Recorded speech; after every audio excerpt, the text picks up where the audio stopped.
Welcome to Not Milk Never Milk. Subscribe if you're lactose intolerant.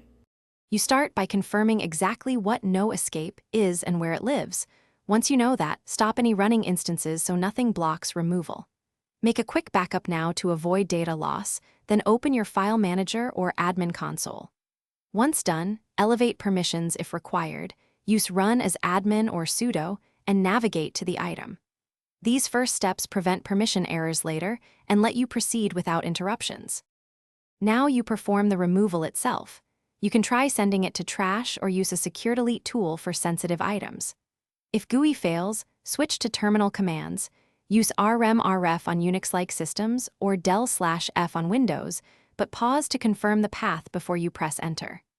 Once removed, inspect secondary locations like app data, ~library, or related registry keys to clear leftovers. Make sure to reboot if processes were locked, so the system reevaluates installed components. Finish by emptying trash and running a quick file system or disk check to verify the item is gone. Then scan with antivirus or anti-malware to confirm no hidden components remain, and review startup entries so nothing relaunches.